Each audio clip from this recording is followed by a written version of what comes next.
Baruchim Habarim. What is Yom today?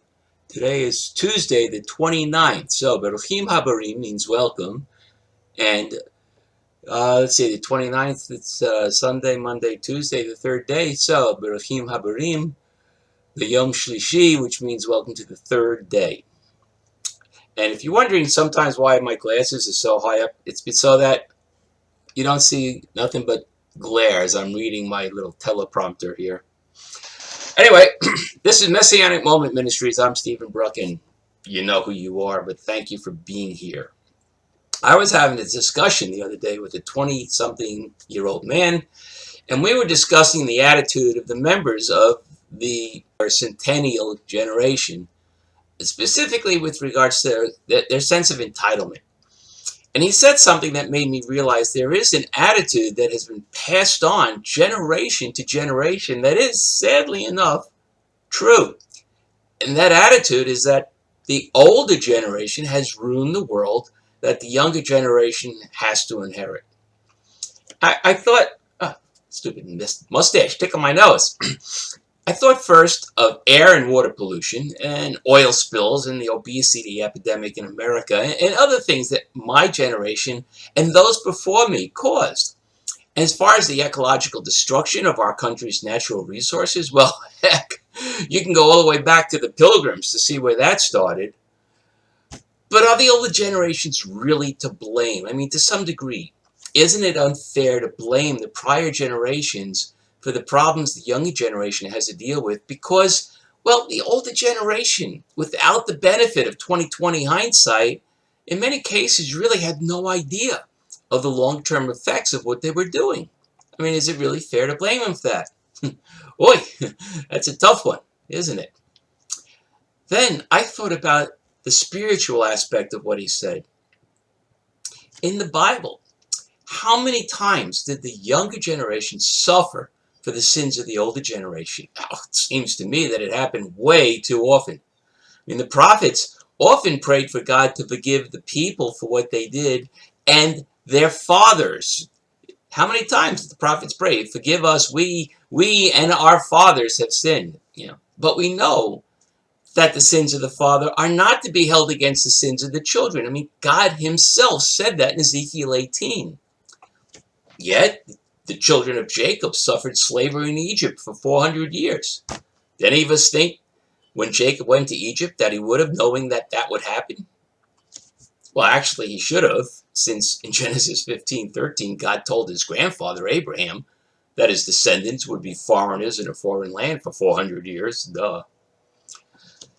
When we read the history of the northern and southern kingdoms in the two books of Kings and of Chronicles, as well as the books of the prophets, we see how the actions of the older generations did indeed cause the younger generations tremendous sorrows.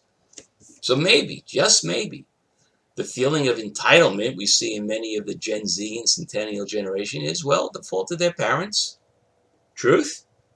It is the fault of their parents, who they themselves are the Gen Xers and Millennials who were brought up by their parents with participation trophies and parents who were brought up with Dr. Spock, TM, and who wanted to be their child's friend instead of their parent. And the spiritual abandonment we see in the youth of today, well, that's also the fault of the prior generations. It's found not just in the destruction of the nuclear family, thanks a lot to technology, but in the schools and courtrooms where God has been taken out of the picture. It's also the fault of the entertainment world, where video games are making children totally inured to violence and crime, and TV, movies, and the media in general, influencing actually everyone of all generations to not only accept sin and satanic events as normal, but to actually adopt some of them. The only way to stop this snowball effect of sin within the family and consequently within the society is to nip it in the bud, so to speak, and start with training up a new generation, one that is being taught the correct way to act and think. Well, we must essentially take the children from their parents at the age when they can know right from wrong and place them in an environment that will teach them what they need to learn in order to defeat the racist attitude, sense of entitlement, and spiritual pollution and misguidance that is corrupting our society. Are you thinking right this second, what are you saying, Steve? Are you nuts? You're talking like a communist or like the Middle East terrorists who do that to their kids. And you know what? You're absolutely correct. No way will what I just proposed ever happen in America, and thank God for that. We can't do that, although it really seems the best and only solution I can see. Maybe we can organize what they do in Israel and create kibbutzim. That's the plural for the word kibbutz. Here in America. That could work, but then we have the problem of who's going to decide what is proper. The university professors who are teaching alternative history think they are right. The parents who are spoiling their children thinking they aren't doing anything wrong, well, they think they're right. And the media that's creating their own version of the facts don't think they're doing anything wrong. Well, even if they do, they don't care so long as they sell newspapers and get ratings. I really don't have an answer. Only a prayer that the Messiah returns soon, because that, to me, seems to be the only way out of this mess. We've created our own Frankenstein monster, and just like what happens in the Mary Shelley book, the monster we created from our own selfishness, pride, and lack of foresight will eventually be our downfall. The newer generations have always had to deal with the stupidity and ignorant actions of the older generation.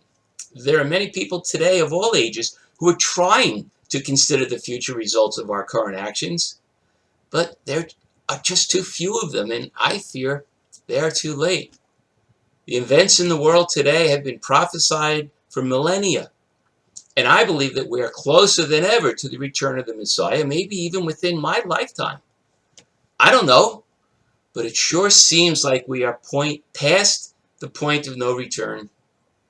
Today we see the degradation of the American spirit, a society whose moral compass points, well, wherever they want it to, and a world infested with a rising level of anti-Semitism and racial hatred. Our leaders are not working together to make the world a better place, but instead are confirming the wicked and enabling the godless. All of these events are just as described in the Bible as the signs of the Acharit Hayamim, the end days. So what do we have to look forward to? Well, not much, except maybe to provide whatever example we can of what is right according to God. What is right according to God. And to hope that either the example of a few godly people within the society will help it, or that the tribulation will come and just get it over with. Sorry to sound so dismal, but the light I see at the end of the tunnel, well, it's the Tribulation Express coming right at us. Well, thank you for being here, and please subscribe. Click the icon here on YouTube. Go back to the website. Click the subscribe button in the right margin. I promise, really, most of my messages are much cheerier, honest. And remember, I always welcome your comments. Okay, so until next time, Lihitrot and Baruch Hashem.